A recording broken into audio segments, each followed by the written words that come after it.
Seth and Libby, just want to confirm that you can hear us all right online. Yeah, I can Okay, hear you just fine. great. So tonight you have the agenda here. First of all, thank you for taking time out of the week before the Christmas holiday.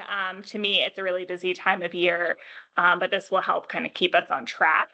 Um, just, oh, We will just start as we always do. Steph, if you want to go to the agenda or the process schedule with a process check-in, then actually we'll discuss draft Article 3 of the districts, the old business, very briefly. We want to keep this as like kind of just a small touch base. It'll be on our agendas for the next few months, but we are working on a lot of things in the meantime. So Seth is going to give kind of an update on where we are with that draft, but we want to kind of keep that to a little bit of a minimum so we can really get to new business, which is the draft zoning map that we did not get a chance to talk about last month.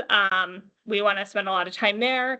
And then touching on Article 1, administration, and then Article 12, which is the nonconformities. The nonconformities is probably more interesting for this group than the administration. That's something potentially is going to be more like of a staff conversation.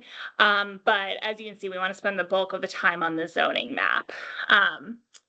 Seth, if you want to go to the next slide, please.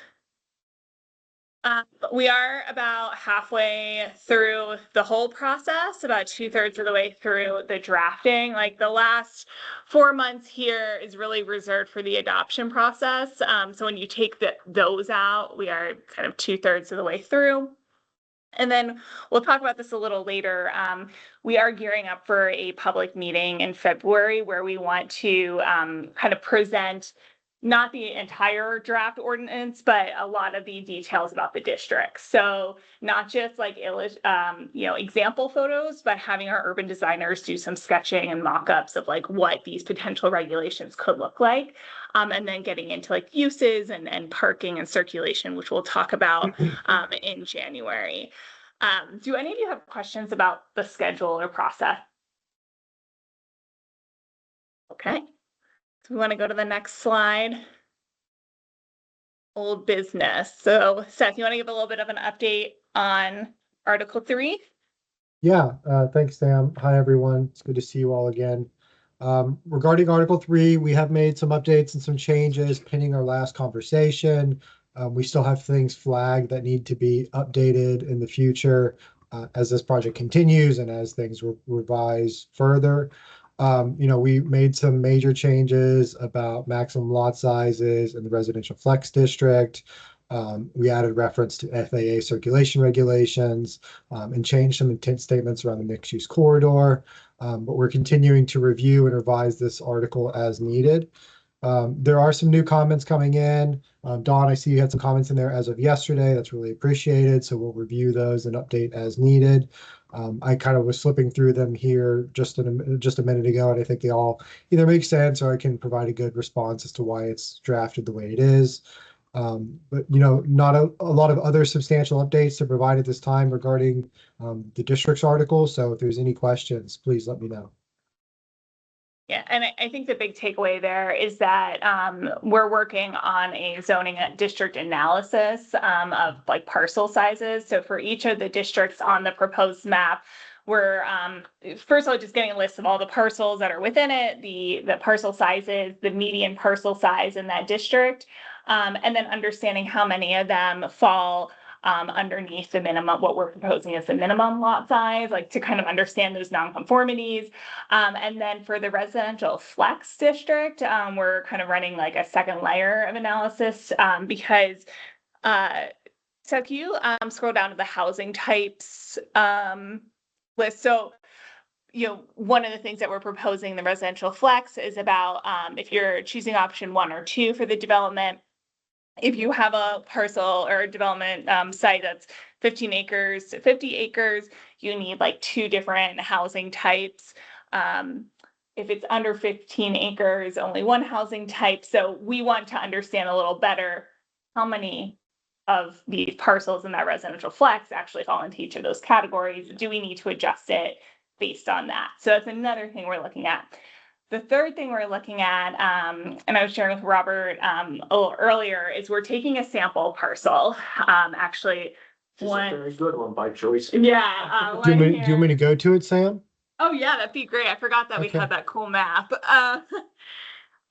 Yeah, give me just a second. Sure, take your time. I'll talk through the process. So we're choosing a sample parcel. It's right now, we originally had it as residential flex, and we changed it back to residential medium, kind of based on the feedback of this group that really like we should keep the residential flex in the areas that are most likely to be connected to sewer or utilities in the future. And that might not really be applicable to some of the stuff in the south here, just based on sewer topography. That came up during this morning's meeting with Aqua, Yeah. and it was really about essentially, at this point, the south plant is like a dead ship, essentially. So you won't be able to really anchor in any future, even with things surrounding and tying to the White Clay Point site, because there's parcels around there that are kind of bifurcated on the site. Yeah.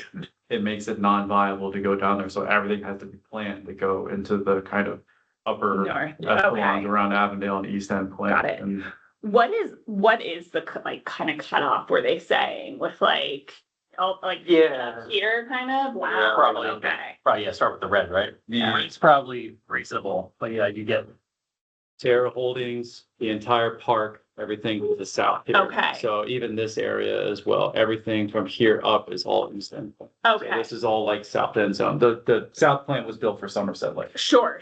And that's where Exactly. you see that. Okay. And not much. Okay. And not rated for much. Its upper capacity is, essentially it has like, and also that's one where it's because it's spray, like if it rains, there is no capacity. Got it. So it's like conditionally based. So Sure. It's really like, Sure. Yeah, that makes sense. Seth, could you put on just like the utility layer? So yes, so we're going to be looking at this parcel here. Right now we have it as residential medium. You can see like that's kind of where we saw these connections that are already there. It's kind of where we stopped the residential flex. But we realized that might not even be. is that CNN analyst guy that does all the polling and stuff? Oh, my, Kornacki, Steve Kornacki. Yeah. Yeah, I wish I had the touch You already have screen. speed rolling up Yes, here, right? exactly. I'll be on air for 52 hours. But yeah, so we're gonna take this site here and basically run different scenarios. So because it's an interesting site because unlike a lot of the other parts in the south, there's no steep slope. There is some water like creeks, I think. There's some topography change, but no like steep slopes. Most cool. That's, Farm areas. Yeah. that's funny, that parcel was one we were talking about late this afternoon. Yeah, Yeah. That's where there's like dairy cows. right. We're going to just run kind of like, back in the napkin kind of math in terms of like, okay, if you take away, say 30% of the site to account for utility roads, things like that, how much of that site do you have left? Let's run that according to, the scenario. If you don't have utilities, how many, lots could you get? If you did have utilities and could go to the minimum lot size, how many lots would that mean? And then we're going to do the same thing if it was a residential flex, just to show like, and what we're thinking is actually like with the residential flex and the open space requirements for some of the options, then you might get fewer units for residential flex on that. So we're just going to use that as an example, and that's why we don't want to really go into the details of all the dimensional requirements today, because we're going to have a lot to share with you So next time. what I understood you said was, between you two, that there's gonna be no sewer possible south of Somerset Lake. Right. Short of a developer coming in. Yeah. And upgrading it. Yeah, well, they're not gonna do Yeah, that. we're putting it on the plant, right? Unless you have a gigantic, Well, that's what the thought process is. That was in the conversation this afternoon, was that if there was enough, if the parcels were small enough and there was enough volume to put X amount of houses in there, does it increase the odds that a developer would pay substantial to run the sewer there, to upgrade. I can't Is that a believe that. realistic economic? That was from a solution? developer. Uh, That was running the scenario. That was from a developer? Yeah. And what was the general drift of things? They thought they could do it? If talking about going to the 4,000 or 5,000 minimum lot on Mhm. those exact parcels where he didn't know anything that we were talking about, but using that as an example, what the potential could be pretty significant Yeah. in his opinion. Yeah. And that would be enough to drive a developer or multiple developers to do something to increase the sewer capacity. yeah, I mean, that's only gonna be true on these like larger, lesser constrained lots, right? There's not a lot of steep slopes. There are streams running through it. I mean, and it's relatively close to existing utilities. It's not all that far away, but you know, some of these other parcels where you're having more of an impact to your steep slopes or it's further away, it's less likely that's gonna happen. Which is kind of why Sam and I wanted to key in on this one and use that Yeah. as a good example. Yeah, I think that's a good example, so we can kind of sit here and actually think Yeah, what the potential is. it's a fun exercise. Well, that's why I wonder why it wouldn't all be residential, Yeah. low It's, density. yeah, I mean, because then it's come on. septic and you don't have to worry about it. If ifs and ands were pots and pans, Right. you wouldn't need tinkers to sell them. Right? That's a kind Can of. we put that in the ordinance? Oh, we can think about that language a little bit, yeah. Just to reframe, what was the benefit for the flex again? Over just low residential? So flex, if you are able to connect Yeah. to utilities, you have those two development options.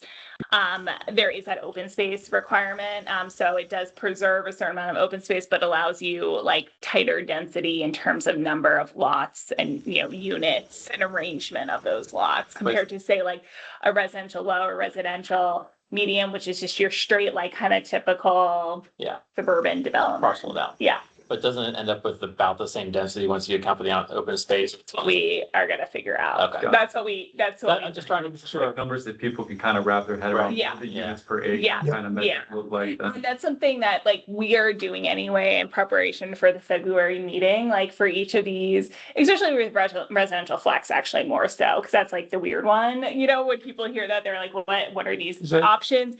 But, you know, Broad Run runs right through there, Mhm, the creek.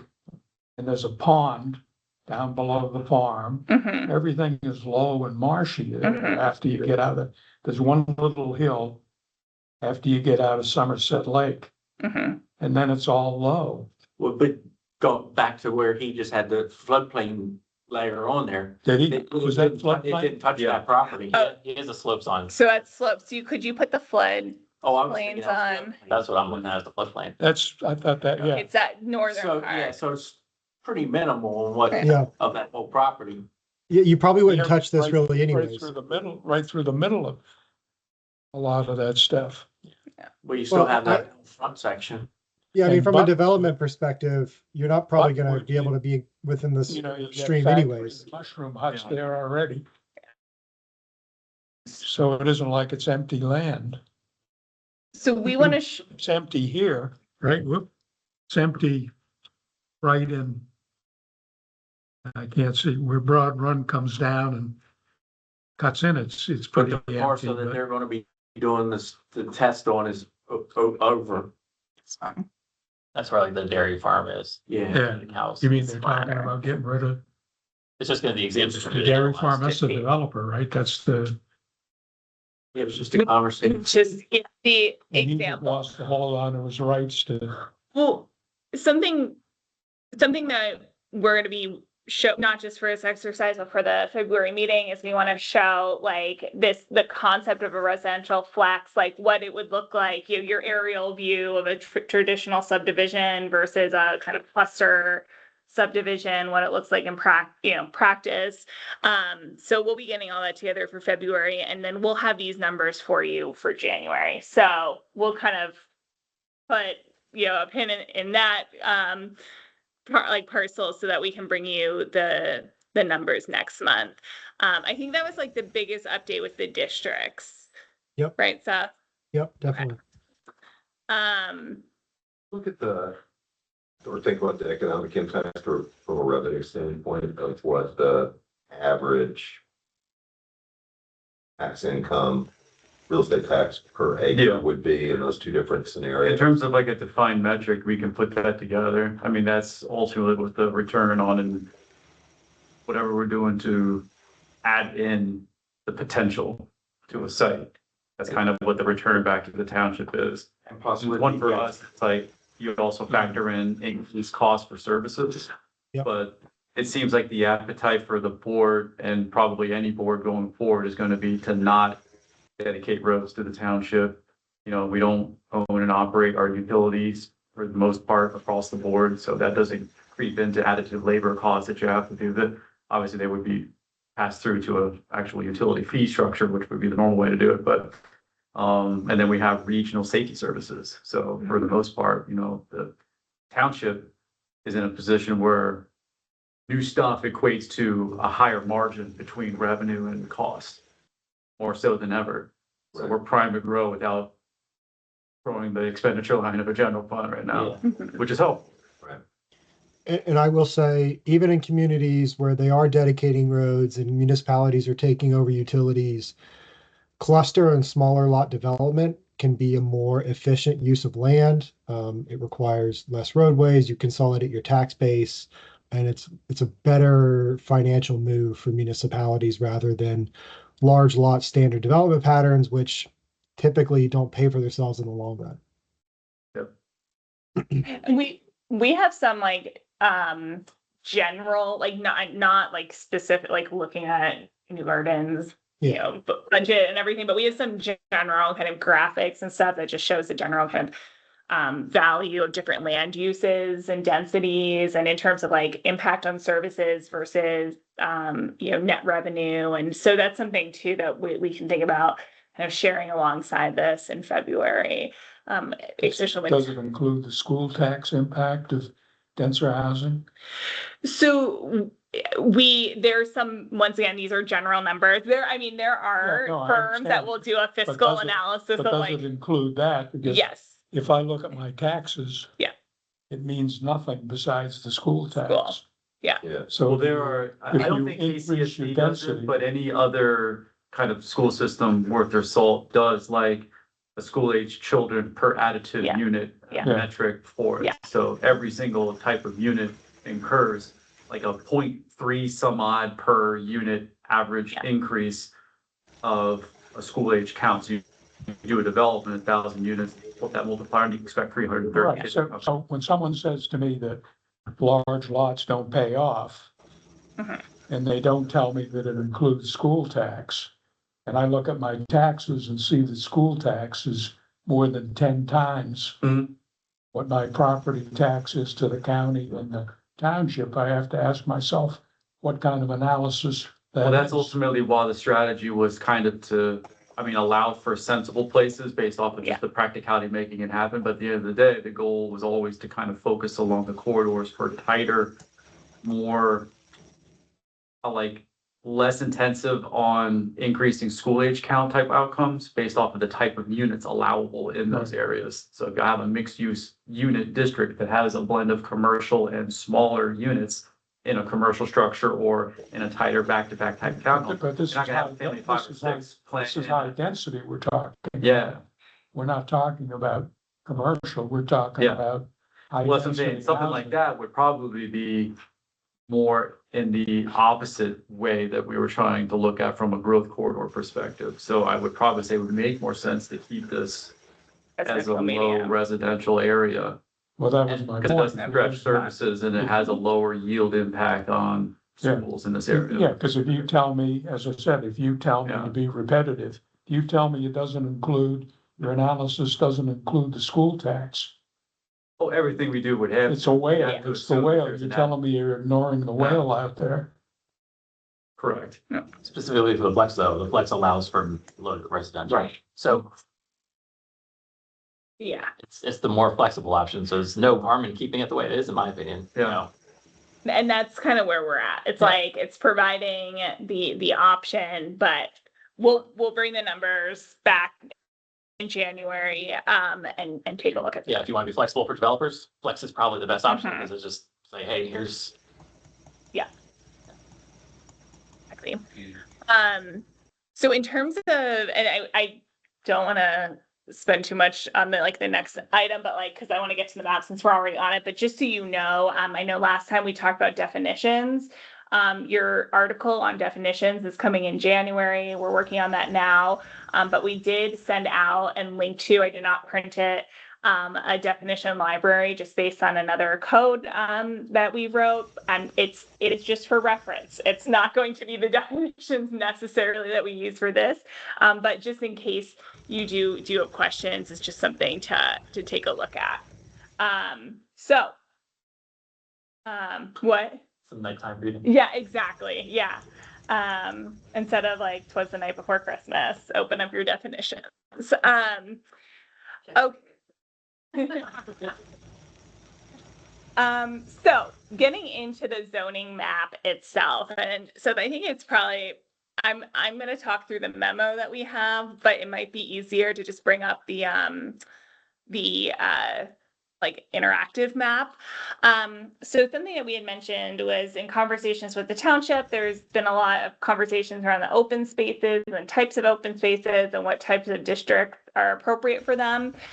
This is something that the open space review board is going to look at, but they actually want this task force to kind of do an assessment first, and then the township will share that with the open space board and get their feedback.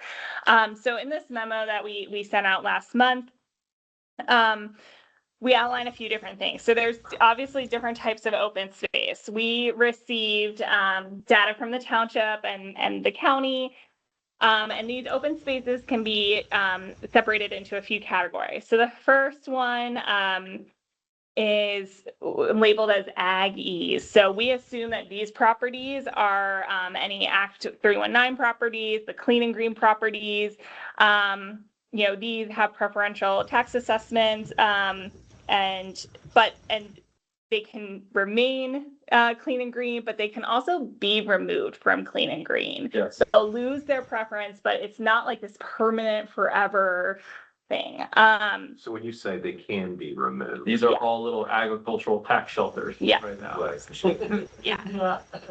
So Out there. When we saw last year where there was one of those that was converted and enjoyed the tax benefit for 50 years, and then they converted it to sell it off for development, and they only had to pay back taxes on 7 years, so they got 43 years tax That's the way it works. benefit. Right, so, but is that That's Act state. 319 state, we can affect state law within the township? We can, we're not doing anything up to the classification of that property. We're just saying that, so for example, one of those properties is this guy, looks like. So, on Star Road, between Star Road and Egypt Run. Oh, yeah. So right. Yeah. That's our Laurel Valley friend. Yes. So, it doesn't, from our perspective, it does not make sense to zone that as open space and recreation, because in the future, it could be removed from the clean and green list. They could choose to sell their property. And by zoning them parks and open space, we're basically removing their property rights. And so for those properties, we recommend that they are zoned according to what is surrounding them or what is most appropriate for that site.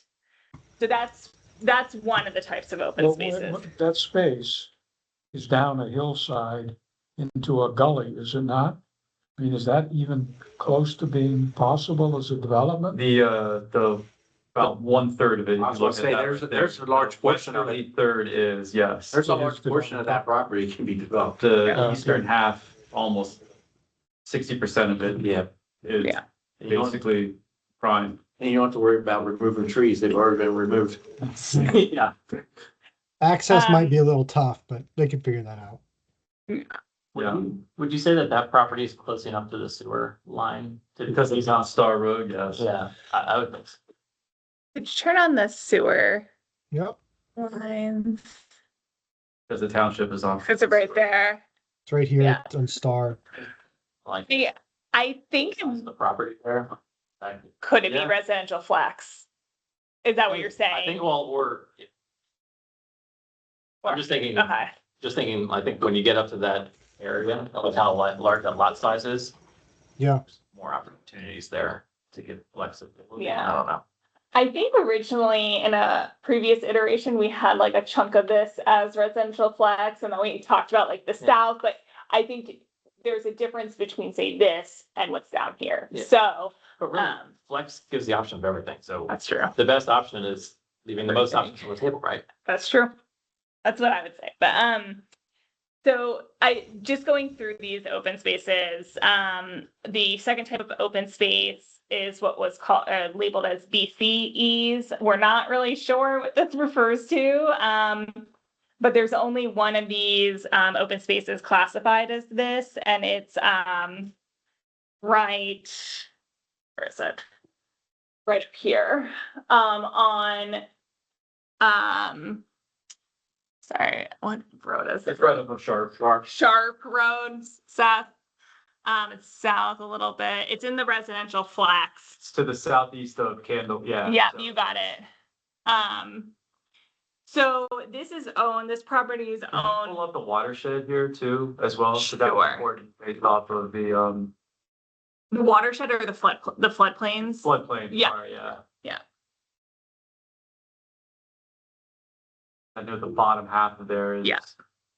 That's some flood. The Bucktoe Creek. As it goes into the west Red clay. branch of the Red Clay Creek. So this is owned by the Brokaw Margaretta SB Revocable Trust. I'm not, do any of you have any insight on that property? Okay. About it, Okay. down off of Sharp Road, there's 3 small houses. Other than that, I think there's 2 bigger houses up more toward the center. Okay. From what I see, there's never anything goes on up there. But, there's 3 small rental houses down near Sharp Road. Okay. So since we don't know kind of what type of easement that is, I guess we could get into the weeds of the recorder's office. But It means Bucktoe Creek easement or whatever. but is that, So, That's a historic cemetery. Yeah, so it might be something to do with that one, but that's a. yeah, It's about a half a mile from, Sharp up Bucktoe okay. on, if you're going toward Hopefest on the left side. So our opinion, regardless, is that since this is not, it's not a municipally owned, open space, that it should not be zoned parks and open space. That if there's an easement in place that's going to, permanently conserve it, that will take care of that, but we don't want to remove that, whatever potential property rights they have. So that's our thought in terms of keeping it residential flex. This because of where kind of utilities are. Residential flex gives once again more flexibility to work around environmentally constrained land. So that's what we were thinking for that property. The third set of open space are the HOA, the Homeowners Association open spaces. On the map, these are all like the hot pink, crazy outlines and boundaries because it's basically around all residences. Once again, we don't recommend that those are changed to parks and open space because they are they're part of like a residential development. They're it's not municipally owned. And then the fourth type of open space is the municipally owned open spaces. There are, based on the data we have, there's municipal, muni non-rec, muni open, and muni rec. And then other easements owned. So, when you break those down on page 2 of the memo, we're recommending that all the municipally owned open space, we're really deferring to the township. We don't think that oh wait, sorry. I would just make sure you bound the golf course. Sorry, the golf course that's up here. Yeah, like near. And actually, that's something that I would say I would recommend maybe going back to another zoning district, not parks and open space. Unless you think, It's locked up. okay, Yeah, you yeah. think it'll forever, It's- okay, It's like, Okay. that's like triple stamp preserved. okay, It's in the same restricted status as the New Garden Hill site. We just have to be careful to not carve out where the hotel is in the restaurant. Yeah, the hotel, I'm not, well, it's essentially the two pad sites on the parking lot area of the western side of the golf course, which is essentially privately owned. And it's like event catering site and a restaurant. which we would just permit that use either It's just- by right Yeah, or. it's that Yeah. upper corner area. So we're looking at the golf course Yeah. in the upper right. It's that one parcel right there. So the Yeah. parcel on the upper central side there to the west of Church Road, on the upper northwest side of the township Okay, is kind of like 5 different facilities. Yeah, so all- mixed use, that's it. Should it be Yeah. grandfather or should we actually just call it mixed use or? Well, I mean, technically right now, it would make sense as something of like a commercial type use. 'Cause that's what it is. commercial, okay, We want to preserve that. There's no reason to change. okay. Yeah, Do we know what the long-term plans are with open space acquisition by the township? the 5-year plan, I'd have to pull it off of the capital plan right now, but they have properties, most of them are kind of down in here, the trail easements, but they have a 5-year capital plan and then like a list of like ongoing collective interest parcels, but that's in the budget. So if you look on the map on the kind of second page, Bandwidth allowing.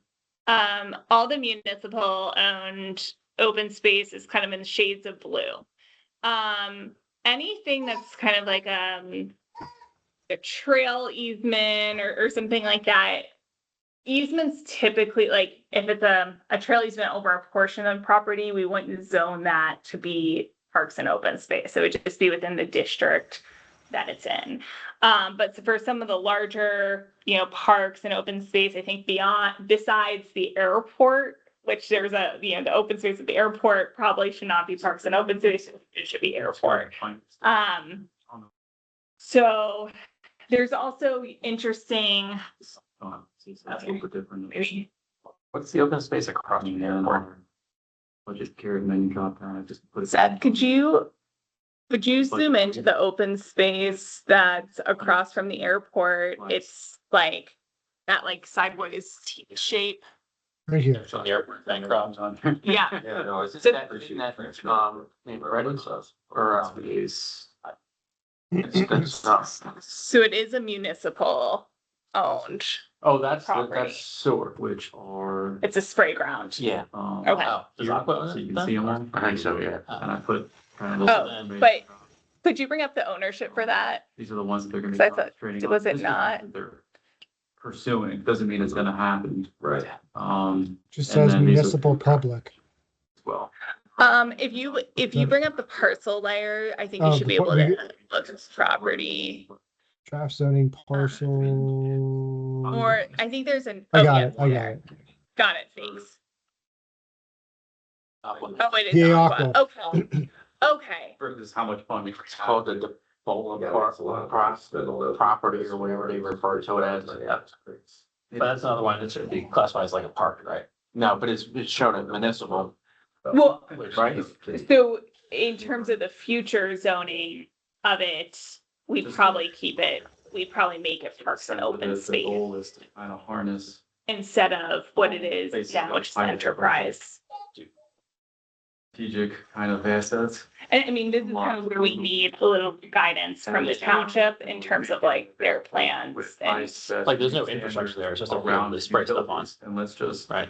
try to. So knock those technically, out, Aqua like, could get do that those kind of anywhere. in place. And then with that. I'd be more inclined, you know, it's kind of valuable real To estate keep near the it. highway to keep New it development zoned by. enterprise so that adding on someday space it becomes versus- Oh, yeah, more I would- valuable I for would- commercial. Okay. Redevelopment of existing areas. Okay, so for the aqua properties, keep them as is, like, or as the other zoning districts. They've got a municipal base on it right now, but it Yeah. still could, which Yes, they yeah. could change the way they do When all their this systems. is They're kind of, Yeah. their dust is settled, or their the township can kind of pick and choose its. wastewater treatment Yeah. could go away and that could come back to Well, where's the pond?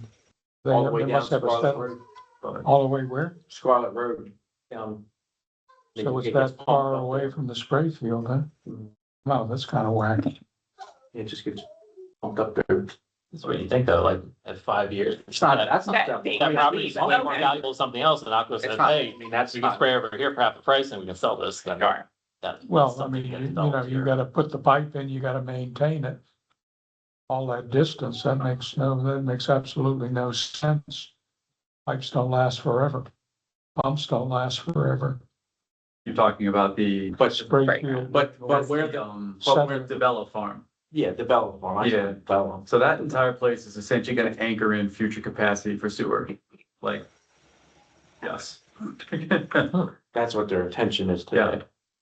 And since that's no longer even really a township asset, it's aqua owned. it's Yeah. Gonna serve their purpose first. But they could at some point potentially down the road. 50, Sell- 100 years from now, yeah, sell we it have off. right of refusal too as a township. Again, I don't know how long that's gonna stay in Well- place, but. So it makes sense to leave it as enterprise? It can be blended between enterprise and some sort of anchored residential Yeah. function, but commercial, not as much No. because of its lack of frontage to a major arterial road. Mhm. That wouldn't make as much sense. I like it as keeping it as enterprise. Also, like, once again, we don't want to take away their the rights that they have for any kind of future development. So I think we'll look at the aqua, that property and any other aqua owned property. Take a look at that. I think what we're interested in is like some of the larger parks that you have make sense as like parks and open space, like down here.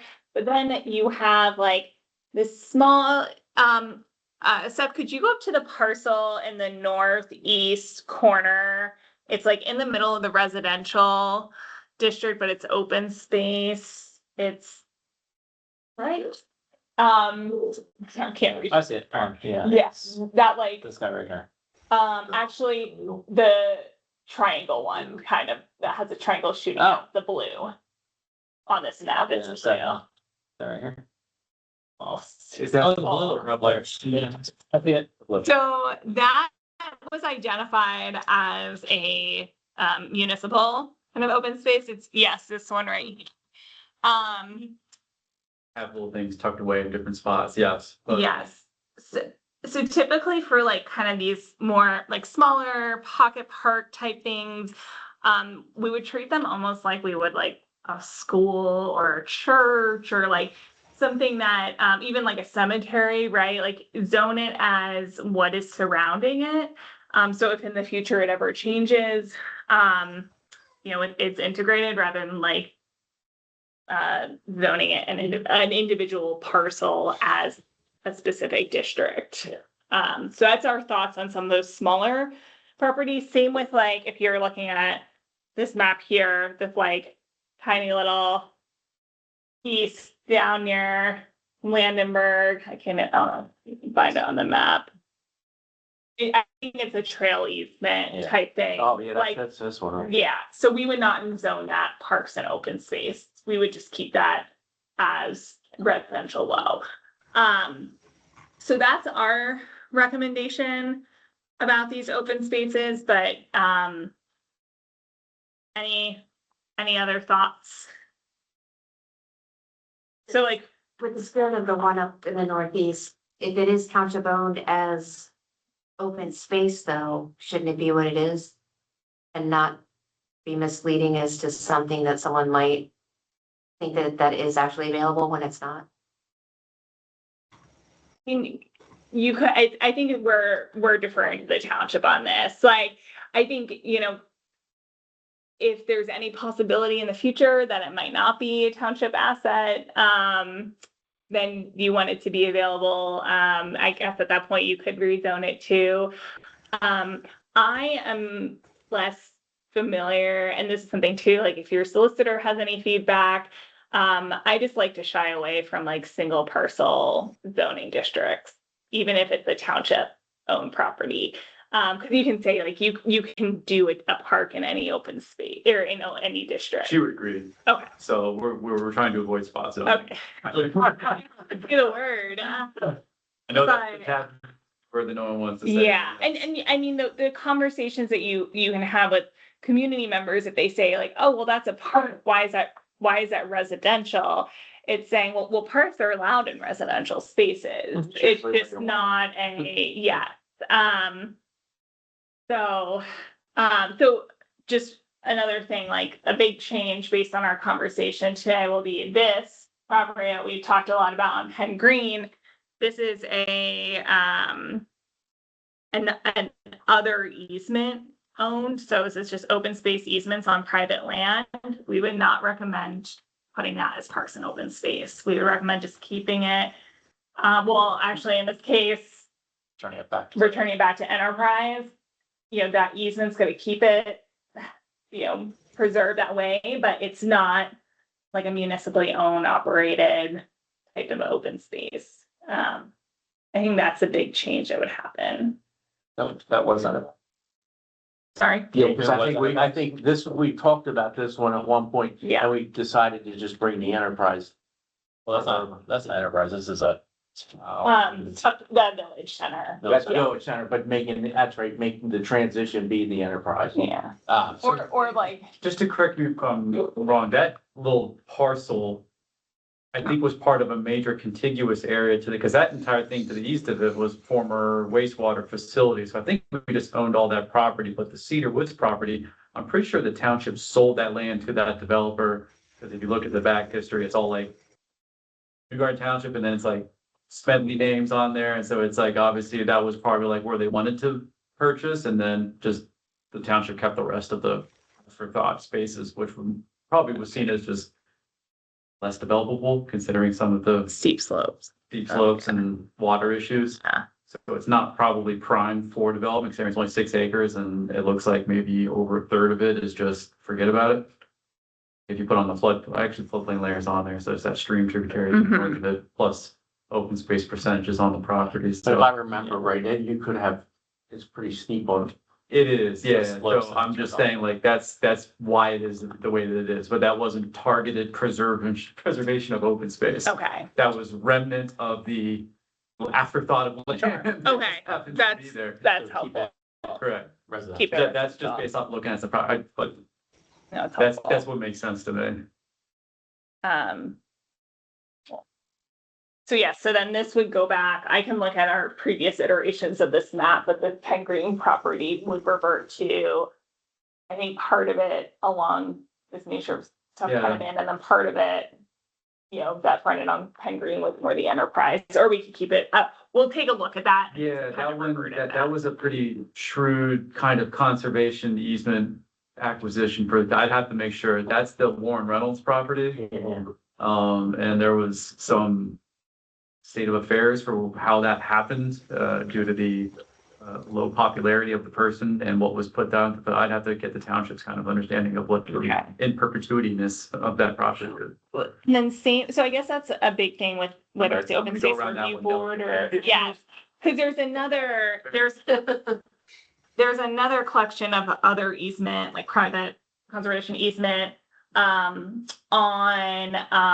near Ronway Drive and Church Road in the northwest of the township. It's like this stuff here. Oh, this is that easement that's on, John, what's his name? It's a natural lands easement. Okay, so I think with that, once again, we'll just keep it as the zoning district. Okay. Yeah. Cool. So what any other questions about any of the other open spaces? Okay, so what we'll do is we'll get the township, we'll get you an updated map that makes some of like the recommended changes, clean it up, and then kind of update this memo so that you can take it to whoever you need to take it to. Okay, so that was the big thing with the open space, but,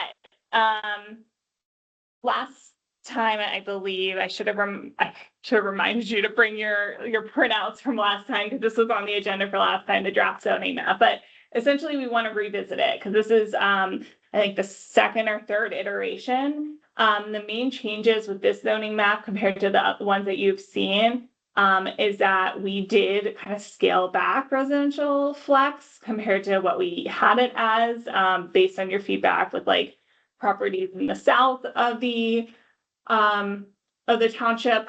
Another property that I haven't updated this map, but that we talked about with the township, is it?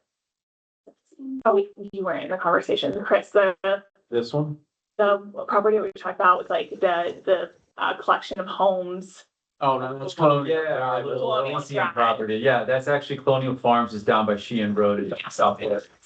Okay, Yeah. It's like a commune. yeah, that property we're going You want to, to make it a bigger comment. yeah. Denser comment. So we're basically, we had it as a residential low, just based on like the existing, form. But we're gonna be kind of reclassifying this as residential flex. We're terming it multi-generational housing. Yes, Project. it's pretty cool, pretty cool. It's like, it's green screened off. It's actually right next door to you. Yeah, so Yeah, I was gonna say, so you can peek through the green screen trees to see what's going on there, but it's like, I would imagine like a little like M. Night Shyamalan Village situation or something like that, but it's proposed as the infill potential project to allow for additive units for different kind of housing. We'll call them demands for maybe like a single parent family, and then you have like an elderly couple with some sort of like insular caretaking type function on scene there. So people would have that kind of mindset going to their, to like join into that type of potential living situation. So they call it multi-generational housing. It's like, they call it like the old Hillary Clinton kind of thing, like it takes a village kind of thing. In this case, this would be the village kind of concept. Yeah. And that's what the property owner is looking to do, and they just want to see what that potential will look like. And I just said, I thought it was zone R1, so we would have to basically move it forward into a more residential flex situation. But everything around it isn't, more dense. Well, that's the thing, so it's actually more consistent with the surrounding areas, so that makes sense. Just right, that this is all medium. Mm-hmm. Okay. So would And that's that what we were- need to be change to flex? I think Okay, we, so Do the analysis first, probably. yes, yeah, yeah. So, we would keep a lot of these existing well, yeah, kind of developments, because we don't wanna keep them as the non-conforming kind of thing. But especially these parcels that are not developed as, developments. So that's something that we would look at next time. Should we have more spots for medium density? I know that was one of the things that David was mentioning. Essentially, from his perspective, and I can speak on that, I'm gonna talk about this, is just any area where, like, let's say, like on the north central side, instead of enterprise, would it make sense to convert or have any of those considered as medium density kind of residential flex and stuff? We're Is talking ultimately the that, airport. like, at the end of the day, it's a balance between township commercial initiatives versus township housing initiatives, and at some point, let's say, just the market dictates that that's not viable for infill for commercial because no commercial wants to go there. What do we do? And I didn't know if that was a situation where could that potentially allow for someone to purchase a property and then go through a rezoning process, which is common, happens all the time. I'm just curious because I'm looking, I see tons of flex. It seems like there are lots that aren't developed yet, but I see like there's only a couple that are medium density that aren't developed necessarily yet. Yeah. Yeah, and I think In the heart of the township essentially. yeah, and I think the reason for that, and actually, I think when our first iteration of the map, we realized we were really only zoning like the existing developments that fell into that medium density criteria as those districts, because we felt like if there were any other opportunities for maybe a higher density, slightly higher gentle density in a residential area, we would want to make it residential flex rather than encouraging kind of the residential medium. And I think the reason maybe up here, we kept that as residential medium, I think was based on, It's nah, main artery and yeah, why we didn't have that as flex though? I was thinking maybe it had to do with sewer or but something. medium, if flex medium arrives at a higher density, right? Not if you choose option 1 or 2, I think. You could right, get, you Seth? could get more dense on flex, Huh. or at least perceived density because of the flexibility in lot sizes.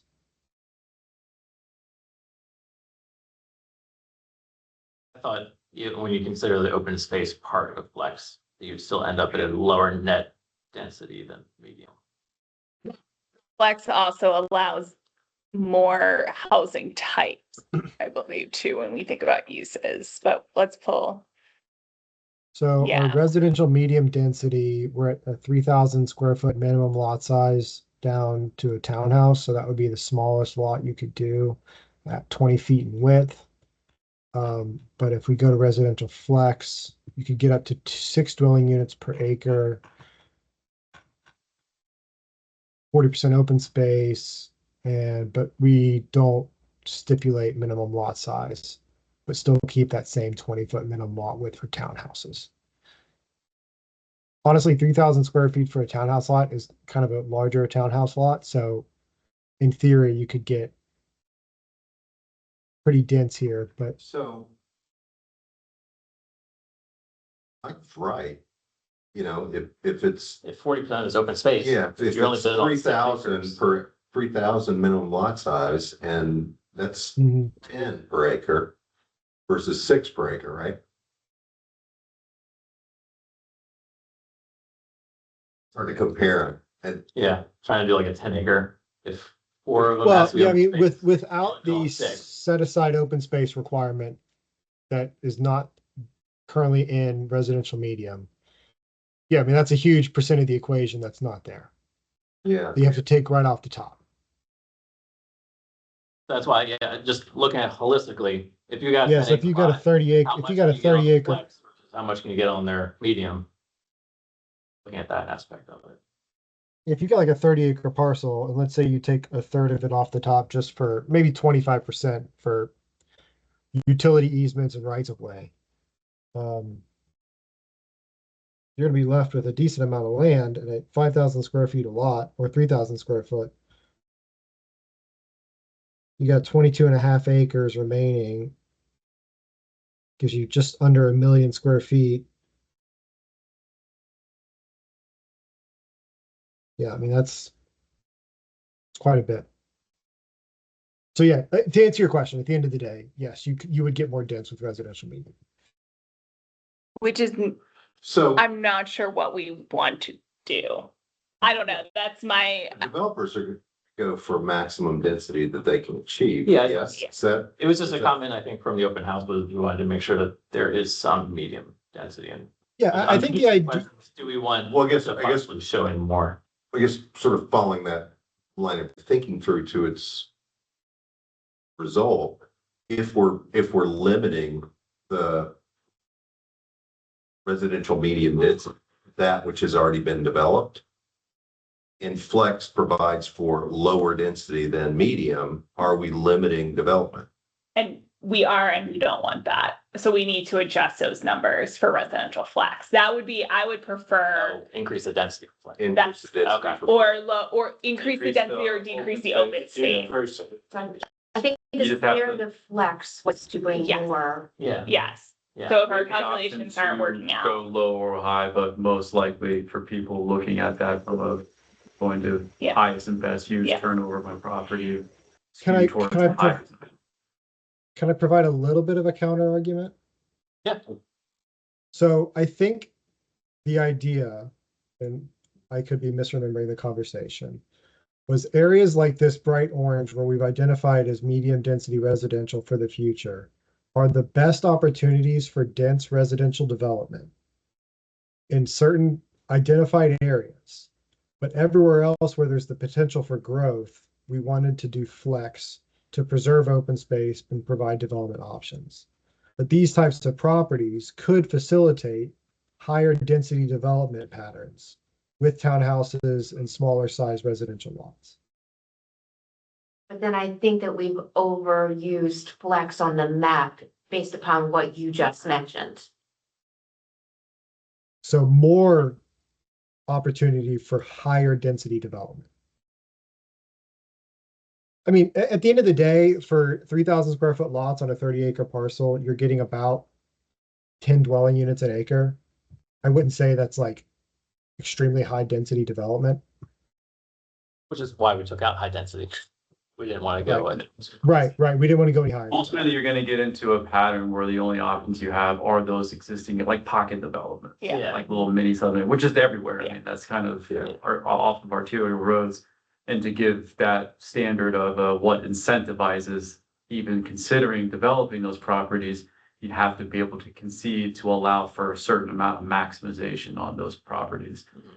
Because otherwise, you know, if I can only build 5, but the cost to develop utilities is so high, I'm just not gonna Yeah. do it. That's exactly what we're looking at in Tough Cannon right now. Yeah. Because you have too many sublots and it's just, the math doesn't math. Yeah. But as you go into some of these other areas outside of Tough Cannon, you know, they're gonna be able to build Yeah.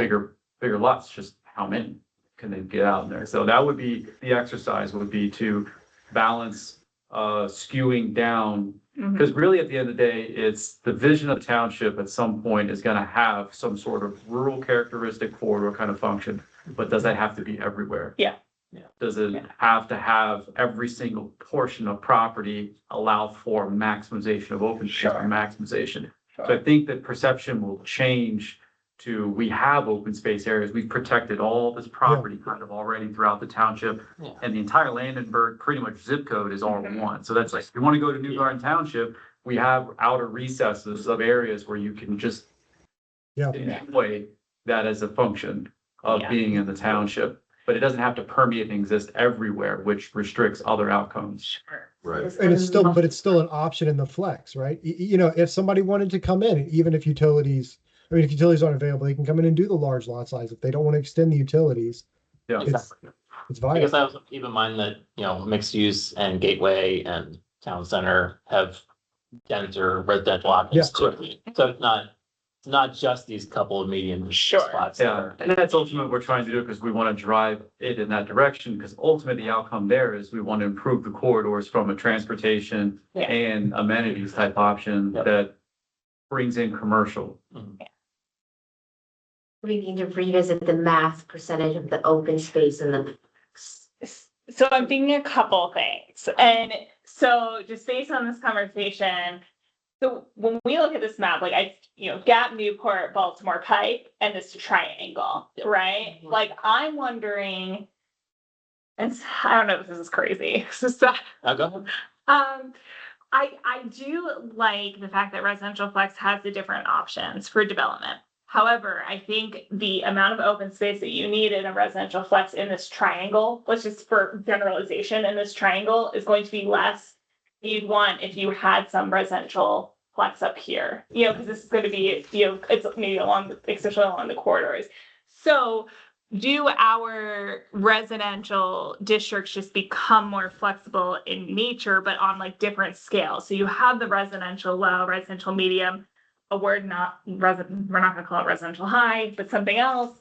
But you have those options built in to two of them, maybe the residential medium, and I don't know. Flex Oh. 1 and flex 2. Or something. Because I think you're right, Chris, like the open space is built in partially, for a lot of times for perception, right? Like you are protecting open space while clustering density, it's more walkable.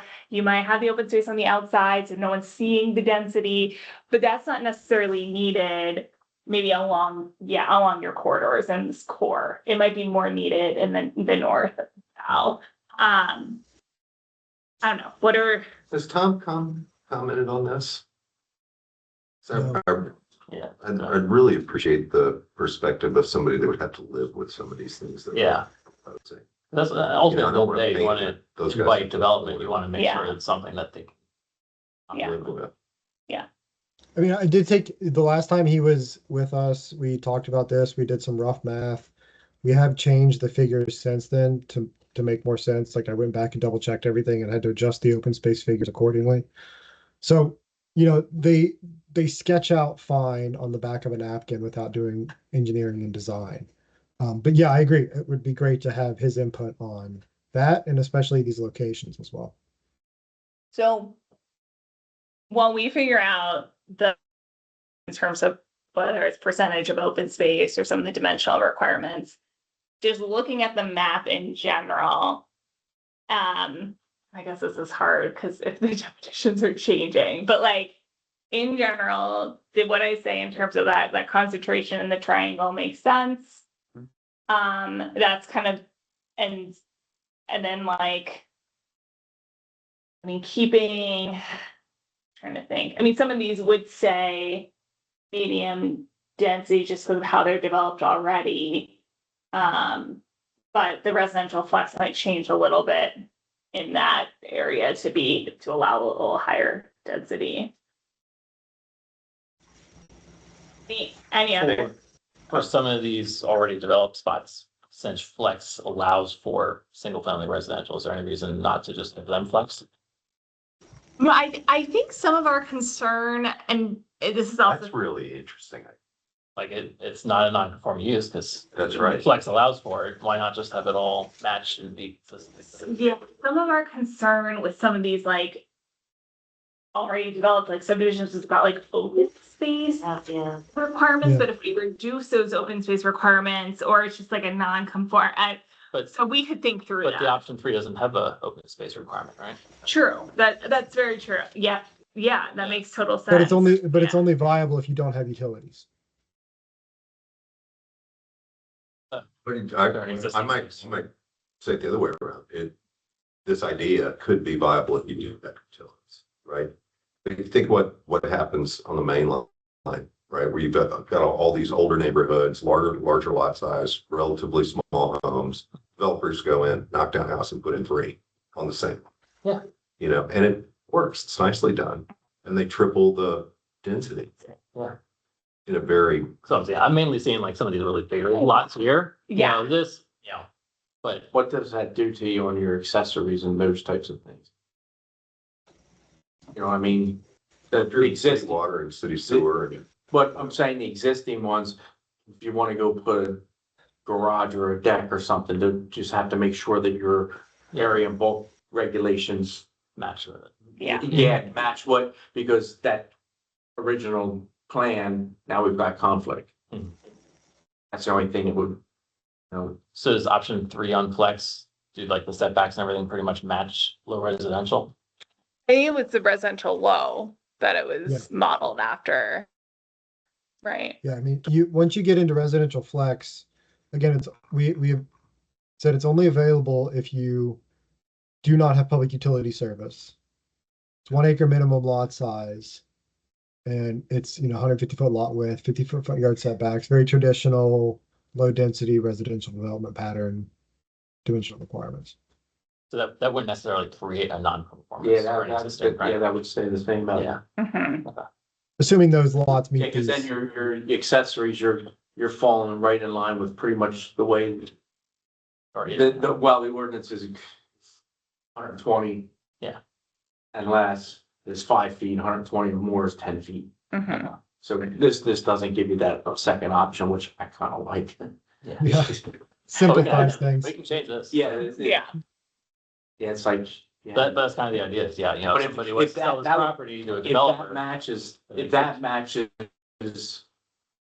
going forward. Yeah. So that you're not creating a condition where everything's gotta be a zoning hearing. Yeah. Exactly. Do not want- You do not want that. Okay. But this is, Good yeah, thoughts. this is a lot that So we'll if that, take back if and, that matched, then I would say Yeah. fine. yeah, for that area, and then the Yeah. rest kind of stays, but I think then we can, I don't know, maybe take a look at some of these other areas, and maybe they're not residential flex, maybe, well, I like the open space though, for those, I don't, Where- like up here in the north, like we have those as, because I think some of this property, some of the like environmental kind of constraints and stuff, we were thinking like you would need to have a more flexible. The reason why we have lot like this, arrangement. these lots flex rather than enterprise, I think they're right next to the highway. Could you bring up the map? To a certain extent, and I think that was feedback from Dave, is it would almost be like reverse those. Or something like, Like make that, Of what flipped? yeah, Yeah, like around the more- intersection. so I guess this all plays in terms of concert with the airport as like Yeah. a driver of potential, we'll call it more traditional commercial function build out in there. Granted, not business park, not because we wouldn't want one. It's just that we're never gonna achieve the ability Yeah. to recruit and retain a single company to be able to do unless Ecolab Purelights is onshoring their entire collective function to New Garden Township. Feel free to do that. But, yeah, that's kind of, That's what I'm like, these spots right between the airport and highway, like, shouldn't that all Yeah. be? the existing can use see. right now is one where from my understanding, the pull around loses money. It actually doesn't, like, it doesn't really serve anybody other than kind of like a collective kind of niche interest, and Yeah. it's subsidized by the person's just likes to do it. That's and then I know that the Manfredi owns pretty much everything contiguously there, and then you have Modern. So it really depends on their kind of also, Yeah. what do they want to do? Well, Modern's not going anywhere anytime soon. They're like one of the largest producers in the area, but maybe some of their alternative pad sites right now they're just using because that's what they use it for. But is that highest and best use for them? I mean, they've already shown that they've sold off some land for a redevelopment on a property off Bancroft. They take that property right across the street, and it's like, okay, but if they could also convert it into something other than a commercial function, would they be primed to, hey, maybe we sell this off for additive residential? Yeah. And that's one where your higher incentive is to do something like that because you're gonna make a much larger return because residential wins the day. From the tax base. Well, from their standpoint as well, it's a higher value. Yeah. So it's the same thing, and so that's the way you would have to look at it, is what do you think is the most realistic outcome based off of where you want? Just because you want it doesn't mean it's gonna come. Well, no, yeah, I'm just trying, I'm just asking the questions and just Yeah. based off what's nearby and stuff. I would say things north of the airport and that collective area above that has a higher ability to possibly drive commercial functions. Yeah. Based off of its proximity to an airport, logistics wise, that Yeah. makes sense. Things to the east of Newark Road there, maybe not so much, it Mhm. depends. They've tried that, but I just, like I said, I don't know what is the Yeah. correct. I'm just thinking myself too, building houses right next to the highway, probably the. Well, this all Over to happens. that. Yeah. I honestly think that maybe our thoughts there were like the transition between like some of the residential, but you're right.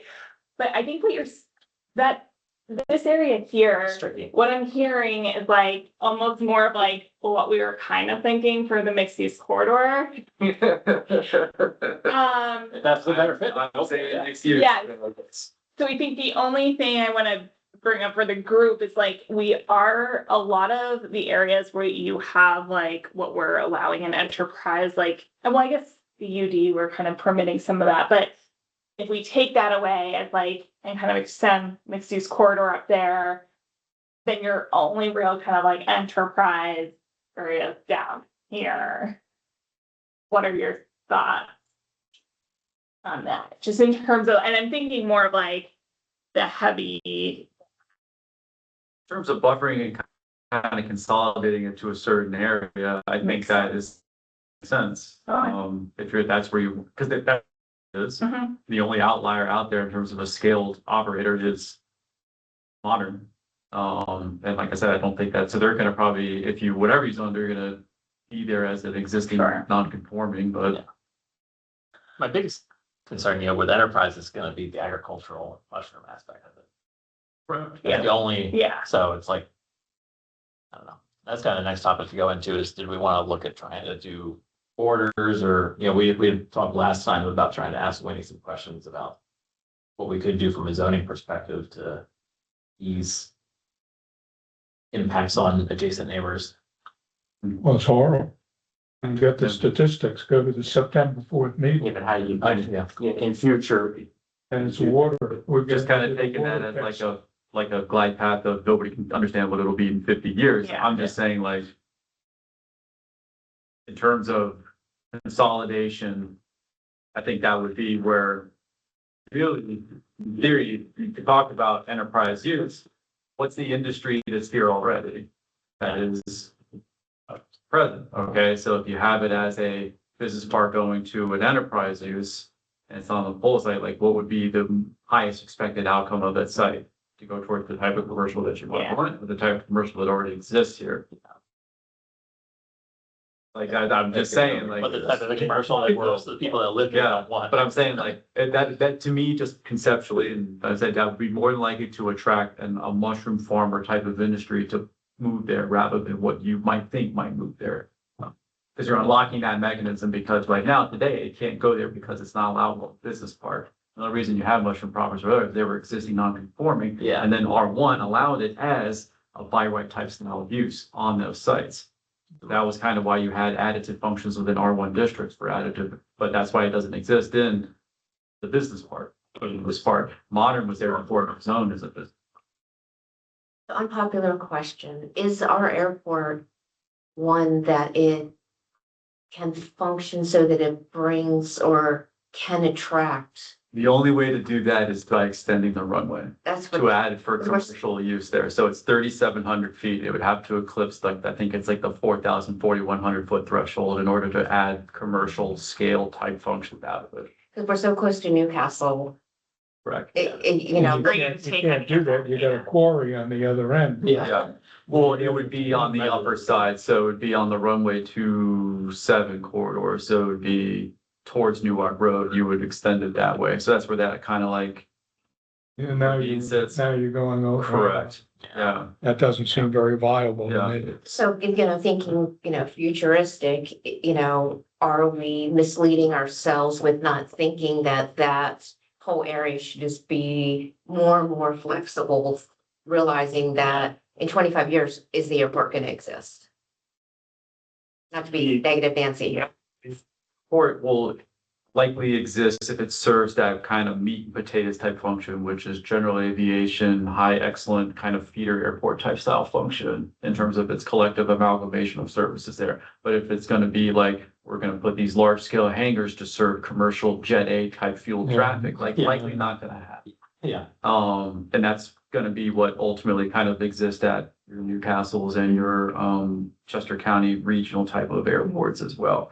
So we would have to hit kind of a tighter market if we were to scale around it, but as soon as you go further and further and further away from it, those being airport uses don't make much sense as just being additive commercial kind of industrial park type things that are just adjacent to an airport. So the complementary pieces of an airport that serve to function out of the airport, like to be, this is just my own experience, right on the runway, because I'm having like my aviation stuff right on the aviation stuff. As soon as you kind of pull that off of that site, it no longer is an airport function anymore. It's just, oh, this is just where the area decided to zone for my commercial function to be here in the first place. They wanted the commercial industrial stuff by the airport. Well, if you have an airport like we have, I've never seen any that have ever really changed Correct. in use. Yeah. For us, it was retrofitting it into a really strong amenity kind of airport for anchoring general aviation If you purposes. got to anchor a business, So how do we attract those businesses? Because we're not now, I guess is my question. well, I just say they aren't going to be interested primarily in the airport. They're going to be interested primarily in the fact that it's open space and they can build on it. We're near the city of Philadelphia. I think the main driver is the highway, Route 1. That one off, that's what makes that property value up here, is being right near the on-ramp for the highway. For what? To what? I mean, for what? Just anywhere, employees in and out, logistics in and out. But I mean, there's plenty of opportunity everywhere. in Chester Because we're not a County. big company and that airport's not big enough for Well, exactly, yeah, You know what I mean? So dependent, so that's what I I'm saying, think- like, it's I think the very, it's only very benefit up there is the niche. highway. So we have to make sure that that can be remodeled to foster something in there, because it's been like this, not being able to attract anything. I don't think, you couldn't land a jet there, right? Well, that's what I'm saying, so And you're right now gonna it's be rated able- for like dual prop kind of King Air type style Yeah, right. aircraft that can Right. do it and everything. You would have to do, like I said, number one, eclipse that like 4,100 foot standard of like Yeah. a minimum amount for like So, small commercial so it's gonna citation type be, traffic. it's gonna You have be, to have Jet A1 fuel Right. available because we have avgas, which is just a different gradient for just fueling. what the neighbors want, a loud jet coming in at 2 a.m. I used to live Right right around around- Manassas Regional Airport that allowed for commercial, like a Velo type style traffic, and that's a nuisance type thing function for a lot of people that don't want to live around that, so that's a consideration. And then the other one is just hangering and like box type structures to support additive big dumb functions. And right now with GA type, these general aviation type, it's smaller aircraft, so you can fit more on a tighter site. If you have bigger aircraft, they need more space. You need Yeah, improvement road, you need right. longer runway, longer. So this is- terminal area this is gonna space. be- And we don't have that. That's This the is thing. gonna be a small airport Like the issue with the area above the and airport. infinitum. So the township still owns, and this is, So could you scroll up a Yeah. little north? the whole the function is kind airport. of this area right here. Yeah. So we own this acreage. Now, it was originally bought as a grant offsetting type of function, which was basically provided by the DuPonts to the township. And I don't want to kind of mix up kind of some context from our decision making, but at the end of the day, this was all to be kind of future supportable airport master plan site, where if it was built out in the concept of the airport adopted master plan, that those revenues would return back to the airport. So think of it like hangering type facilities and stuff like that. So it was like obligated, non-obligated. We're not talking about Federal Express coming in here. Well, that's what I'm Or saying. anything And like so that. at the end of the We're talking day, about the something other moving issue left. here is Airport Way, the gradient here Right. is like 50 feet higher than Yeah. the terminal area as well. So just by having additive aviation related industries who have to have wheels and taxi downhill, you won't be able to achieve that gradient unless you're like, hey guys, we're pulling out of our terminal here. And it's like, down we go. And it's like, you're just kind of like, Yeah, so. you so it's a take off from the small- hillside there. It's a small commercial airport giving lessons. Correct.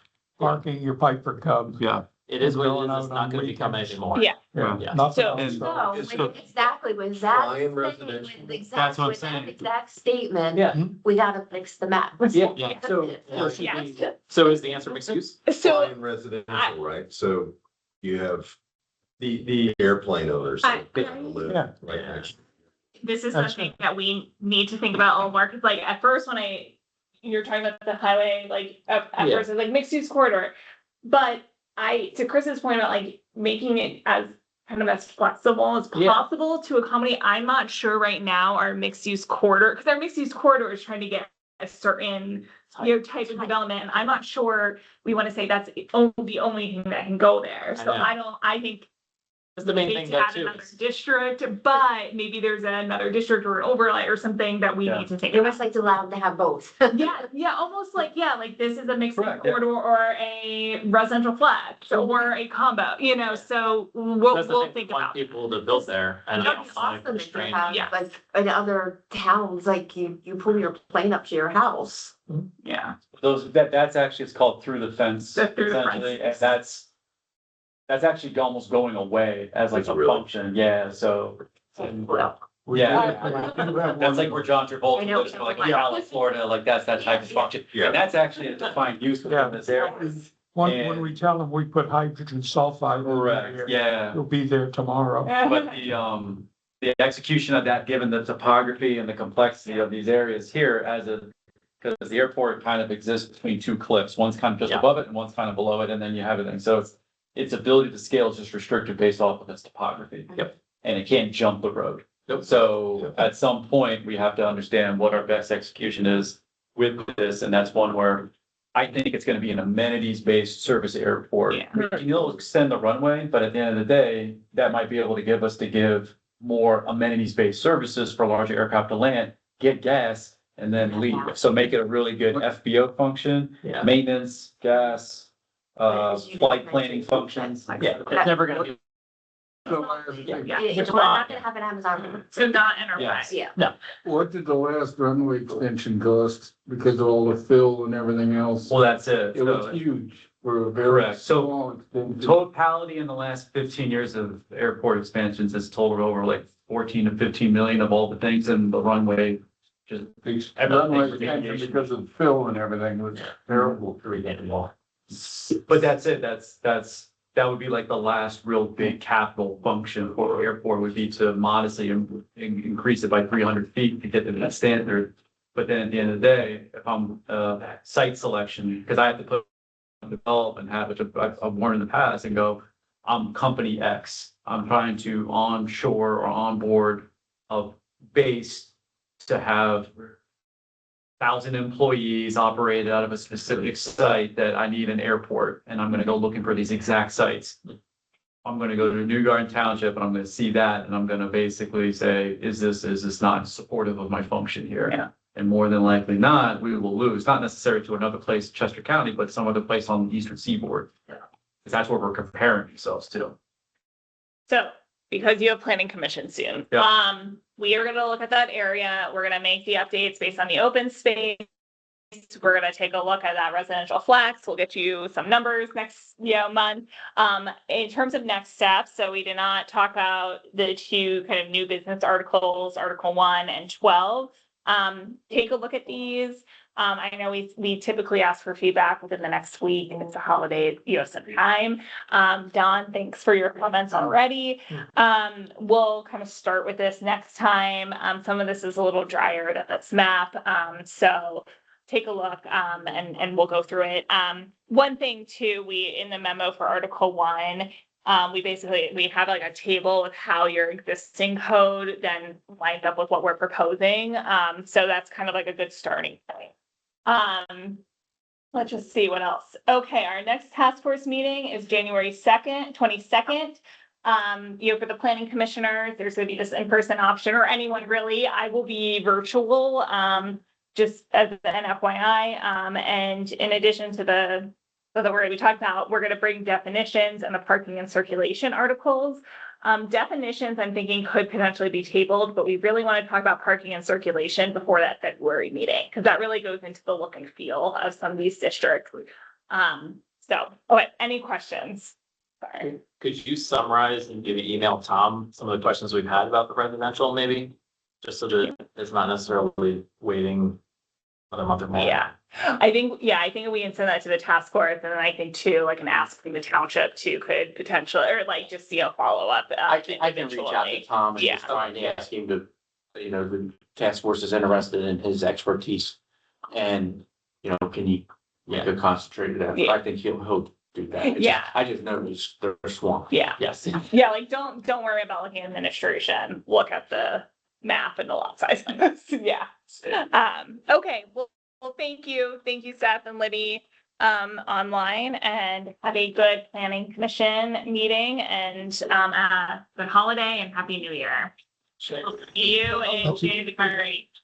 Happy holidays, everyone. Take care. Thanks, Seth. Bye. Your meeting's over. Can I ask you a couple of questions?